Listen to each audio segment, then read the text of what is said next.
Good morning, children. I hope you all fine. In our third unit, we are going to see new topic direct and indirect objects. Before that, we shall recall the previous topics. Light years ahead, biography and autobiography, quantifiers. Let us see the next topic direct and indirect objects. All sentences have a subject and a verb. Some sentences may also have an object after the main verb. An object is a part of the predicate in a sentence. It receives the action done by the subject. There are two types of objects within a sentence: direct object and an indirect object. For example, the mother fed her child milk. Here, milk is direct object and her child is an indirect object. A direct object is a noun or noun phrase or pronoun that receives the action of a verb directly. A direct object answers the question what or who or whom. Ricky threw pebbles in the pond. What did Ricky throw? Pebbles. Here, pebbles is the direct object. A sentence that has a direct object may or may not have an indirect object. For example, I received the parcel.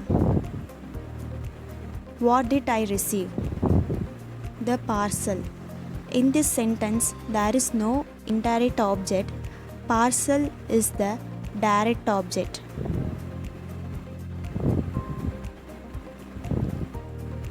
An indirect object is the noun or noun phrase or pronoun to whom or for whom the action is done. It receives the action through the direct object and not directly. Indirect objects answers the question at whom or to whom or for whom or from whom. It often comes after a preposition. There can be no indirect object without a direct object. For example, he passed a packet to Nikki. The packet is passed to whom? Nikki. Here the action is done to Nikki, so Nikki is the indirect object that comes after the preposition to. An indirect object may come before or after a direct object. For example, Rama gave the notes to me or Rama gave me the notes. Let us see in our textbook. A sentence follows the following structure: subject plus verb plus object is equal to sentence. So, subject plus verb plus object forms a sentence.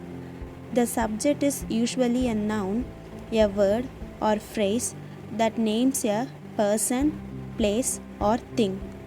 The verb usually follows the subject and identifies an action or a state of being.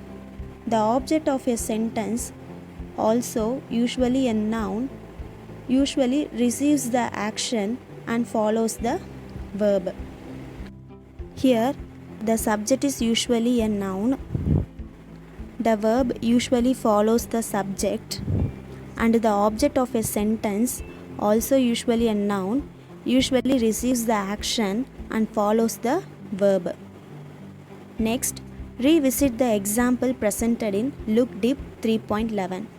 Tesla plus sent plus a letter. So here Tesla is a subject, sent is a verb, a letter is an object. Together form a sentence. Tesla sent a letter. The object in a sentence can be of two types. Type of object, how to identify. Example. First type is direct object. It answers the question what or whom. Example. Jack built a sand castle.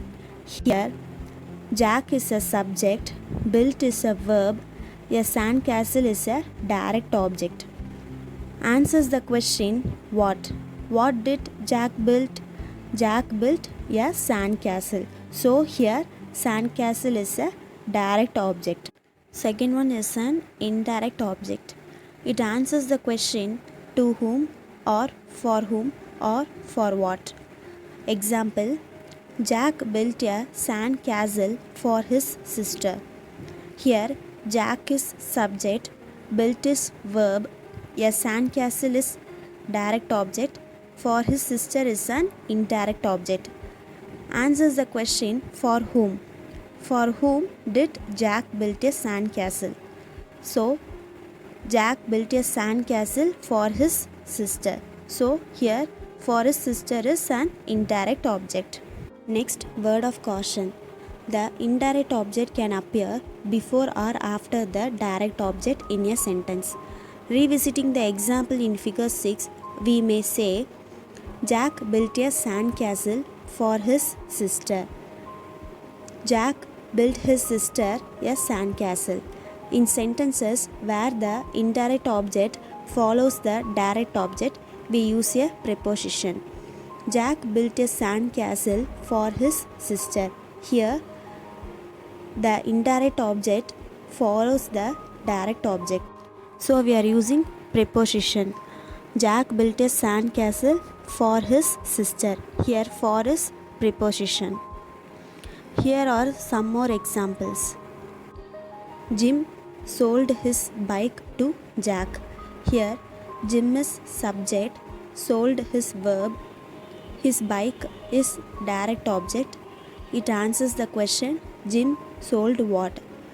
Jim sold his bike. So here his bike is direct object. To Jack is an indirect object. It answers the question to whom did Jim sell his bike? Jim sold his bike to Jack. Here to Jack is an indirect object. Next, my brother told our mother a lie. Here my brother is a subject, told is a verb, our mother is an indirect object. It answers the question my brother told a lie to whom? My brother told our mother a lie. So here our mother is an indirect object. A lie is a direct object. It answers the question my brother told what? My brother told our mother a lie. So here a lie is a direct object. Next, one more example. Rashi took her daughter to the doctor. Here Rashi is a subject, took is a verb, her daughter is a direct object because it answers the question Rashi took whom? So Rashi took her daughter. So here her doctor is a direct object. To the doctor is an indirect object. It answers the question to whom did Rashi took her daughter? Rashi took her daughter to the doctor. Here to the doctor is an indirect object. I hope you all understood the topic direct and indirect object. If you have any doubt, you can make a call and clarify your doubts, children. Whenever you have free time, kindly revise the previous lesson and grammar topics. Thank you, children.